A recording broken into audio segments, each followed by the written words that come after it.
अस्सलाम वालेकुम dear students, मैं हूं आपका इंस्ट्रक्टर आतिफ नसीम और ये है आपका YouTube channel science maths and civil.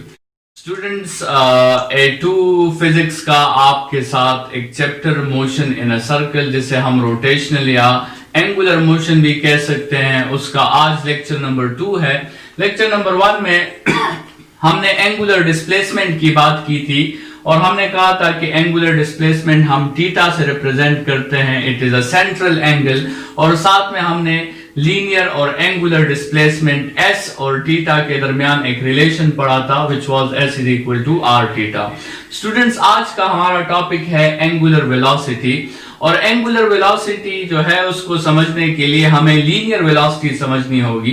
जैसे आपको पता है कि लीनियर वेलोसिटी हम इस तरह डिफाइन करते हैं कि it is the time rate of change of linear displacement.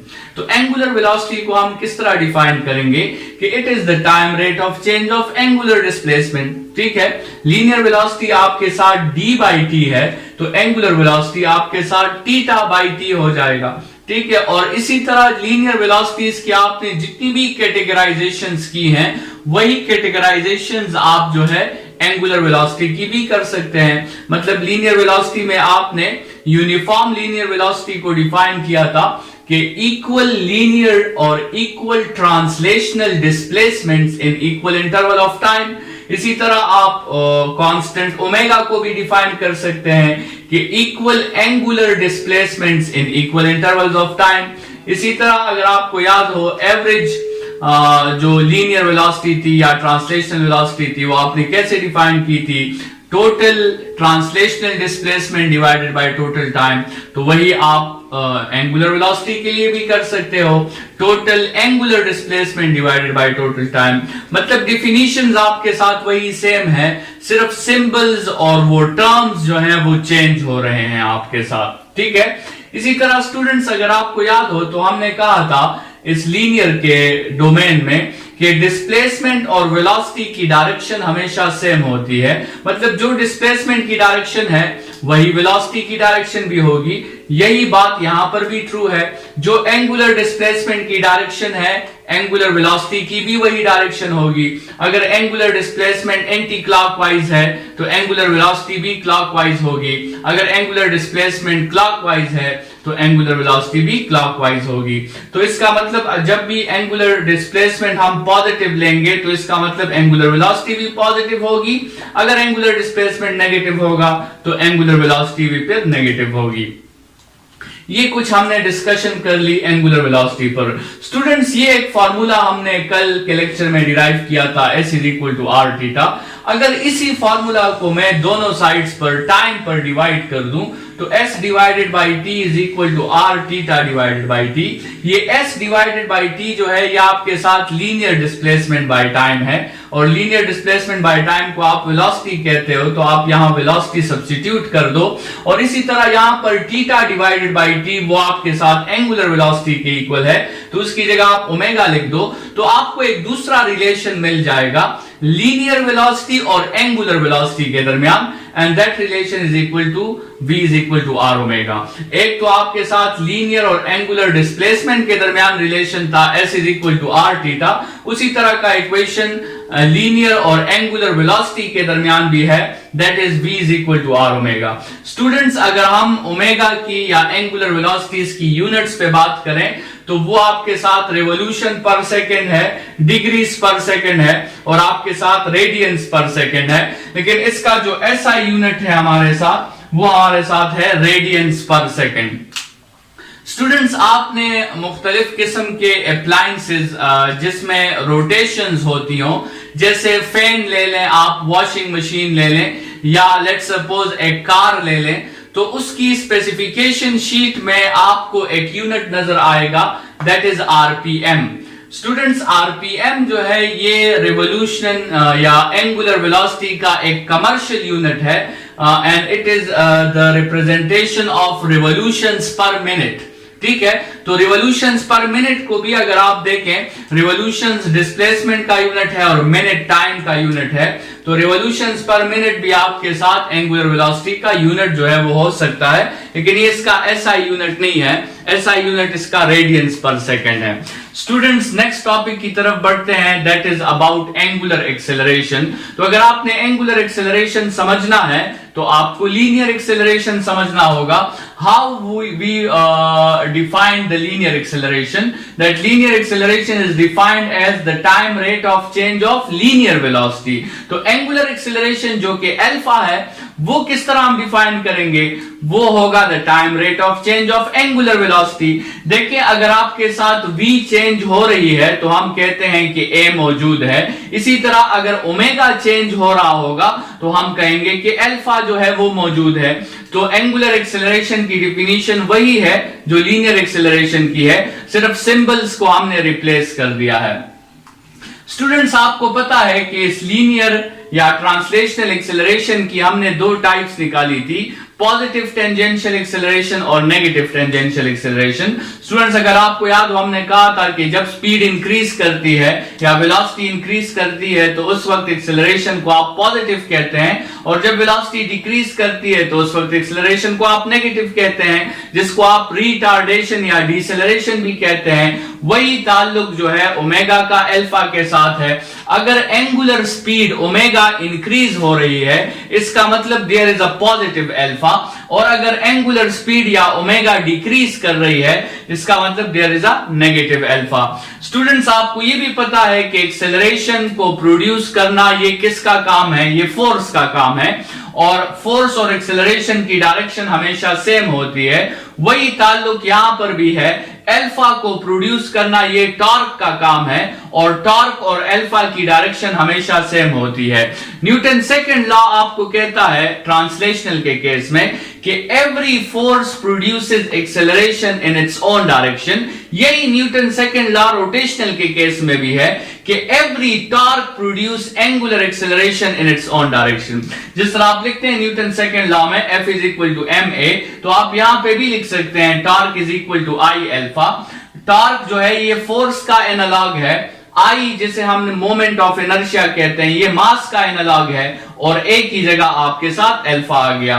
Students इसी तरह अगर हम जो है ये जो फॉर्मूला हमने डिराइव किया था v is equal to are omega, अगर यही फॉर्मूला लिखकर हम टाइम पर डिवाइड कर दें तो v बाई टी आपके साथ जो है वो a के इक्वल है, और ओमेगा बाई टी आपके साथ अल्फा के इक्वल है।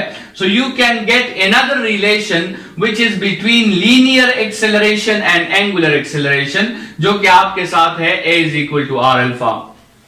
स्टूडेंट्स तीन इंपॉर्टेंट रिलेशंस हमने यहां पर डिस्कस कर लिए हैं, s is equal to are theta, v is equal to are omega, और a is equal to R alpha. ठीक है, ये आपके साथ ट्रांसलेशनल और रोटेशनल के दरमियान तीन लिंक्स बन गए हैं, तीन रोड्स बन गए हैं, जिससे आप इंटरचेंज कर सकते हैं एक वैल्यू को दूसरे वैल्यू में।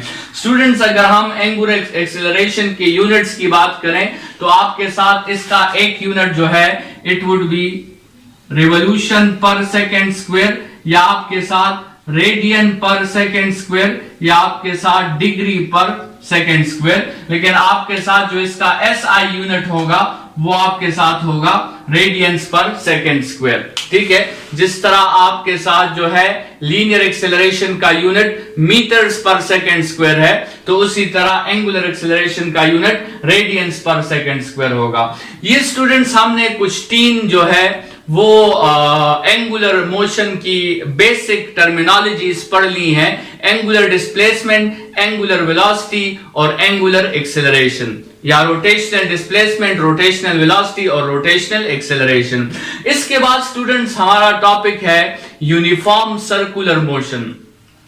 हमने उसको ओ लेवल्स में भी डिस्कस किया है यूनिफॉर्म सर्कुलर मोशन को, और यहाँ पे कुछ डिटेल के साथ हम इसे डिस्कस करेंगे।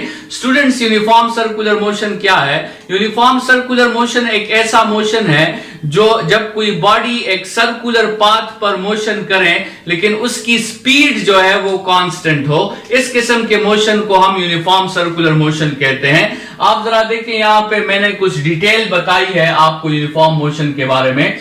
The motion of a body in a circle with the following qualities. उसकी स्पीड क्या होनी चाहिए? उसकी स्पीड जो है वो कांस्टेंट होनी चाहिए, लेकिन उसकी लीनियर वेलोसिटी कांस्टेंट नहीं होगी, क्योंकि वेलोसिटी वेक्टर क्वांटिटी है, और वेक्टर क्वांटिटी तभी कांस्टेंट हो सकती है जब मैग्नीट्यूड और डायरेक्शन दोनों सेम हो। तो वेलोसिटी के मैग्नीट्यूड को तो हम स्पीड कहते हैं, वो तो कांस्टेंट है, लेकिन इस डायग्राम में आपको दिखाया गया है कि वेलोसिटी की डायरेक्शन आपके साथ सेम नहीं है। तो velocity is not constant, speed is constant but velocity is not constant. और जो डिफरेंस का रीजन है, it is due to direction, velocity is not constant, due to magnitude velocity is constant. लेकिन आपके साथ जो इस यूनिफॉर्म सर्कुलर मोशन की एंगुलर वेलोसिटी है वो कांस्टेंट है, क्योंकि एंगुलर वेलोसिटी में आप जो है इस डिफिनीशन के थ्रू देखते हैं, omega is equal to theta divided by T. तो चूंकि ये यूनिफॉर्म मोशन है तो it will cover equal displacements in equal interval of time, and therefore आपके साथ इसकी एंगुलर वेलोसिटी कांस्टेंट होगी, लेकिन इसकी लीनियर वेलोसिटी जो है वो कांस्टेंट नहीं होगी। स्टूडेंट्स, अक्सर औकात ओ लेवल्स में स्टूडेंट्स ये क्वेश्चन करते हैं कि उसमें तो हम ओ लेवल्स में असल में हम ओमेगा का जिक्र नहीं करते, हम लीनियर वेलोसिटी का जिक्र करते हैं। तो वहां पे स्टूडेंट्स अक्सर ये क्वेश्चन करते हैं कि अगर ये मोशन जो है इसमें लीनियर वेलोसिटी कांस्टेंट नहीं है तो फिर ये वर्ड क्यों यूज हुआ है यूनिफॉर्म का? तो स्टूडेंट्स, यहां पर जो यूनिफॉर्म का वर्ड यूज हुआ है वो लीनियर वेलोसिटी के लिए यूज नहीं हुआ, वो एंगुलर वेलोसिटी के लिए यूज हुआ है। तो इसकी एंगुलर वेलोसिटी जो है वो कांस्टेंट है, लीनियर वेलोसिटी इसकी कांस्टेंट नहीं है। स्टूडेंट्स, आपके साथ अगर एंगुलर वेलोसिटी कांस्टेंट है, ओमेगा आपके साथ कांस्टेंट है और ओमेगा आपके साथ चेंज नहीं हो रही, तो इस डिफिनीशन के मुताबिक आप बता सकते हैं कि when the angular speed is not changing, this means there is no angular acceleration। तो अल्फा की वैल्यू आपकी 0 है, और अल्फा को प्रोड्यूस करने वाला एजेंट कौन है? टॉर्क है। तो अगर अल्फा की वैल्यू 0 है तो टॉर्क की वैल्यू भी 0 होगी। This is the first law of motion, ठीक है। लेकिन आपको जैसे हमने कहा कि लीनियर वेलोसिटी तो कांस्टेंट नहीं है, तो लीनियर वेलोसिटी कांस्टेंट नहीं है, इसका मतलब आपके साथ लीनियर वेलोसिटी चेंज हो रही है। तो इसका मतलब the agent which is changing the linear velocity is present here. इसका मतलब एक्सेलरेशन आपके साथ 0 नहीं है, और एक्सेलरेशन को प्रोड्यूस करने का एजेंट फोर्स है। तो अगर एक्सेलरेशन 0 नहीं है तो फिर आपके साथ फोर्स भी 0 नहीं होगा। तो स्टूडेंट्स, यूनिफॉर्म सर्कुलर मोशन एक ऐसा मोशन है जिसपे टॉर्क तो 0 है लेकिन फोर्स आपके साथ 0 नहीं है। स्टूडेंट्स, अगर आप इस डिस्कशन को इक्विलिब्रियम के साथ कंपेयर करें तो आपको अंदाजा हो गया होगा कि यूनिफॉर्म सर्कुलर मोशन में सेकंड कंडीशन जो है, जिसको हम प्रिंसिपल ऑफ मोमेंट्स कहते हैं, वो तो सेटिस्फाइड है, लेकिन फर्स्ट कंडीशन जो है वो सेटिस्फाइड नहीं है। इसका मतलब ये मोशन जो है ये रोटेशनल इक्विलिब्रियम के अंदर तो आता है, लेकिन ट्रांसलेशनल इक्विलिब्रियम के अंदर ये नहीं आता। स्टूडेंट्स, इस मोशन के लिए टॉर्क की जरूरत नहीं है, लेकिन इस मोशन के लिए फोर्स की जरूरत मौजूद है। ये मोशन फोर्स के बगैर नहीं हो सकता, ये मोशन एक्सेलरेशन के बगैर नहीं हो सकता। टॉर्क और अल्फा की जरूरत नहीं है, लेकिन एक्सेलरेशन, लीनियर एक्सेलरेशन और लीनियर फोर्स की जरूरत मौजूद है। और हम नेक्स्ट लेक्चर्स में कहेंगे कि यही वो फोर्स है जिसको हम सेंट्रिपिटल फोर्स कहते हैं, और यही वो एक्सेलरेशन है जिसे हम सेंट्रिपिटल एक्सेलरेशन कहते हैं। और ये इस मोशन की रिक्वायरमेंट है। इसके बगैर, इस फोर्स और एक्सेलरेशन के बगैर आपके साथ जो है यूनिफॉर्म सर्कुलर मोशन पॉसिबल नहीं है। इस लेक्चर को यहीं पे खत्म करते हैं, नेक्स्ट लेक्चर में मिलेंगे। Thank you students.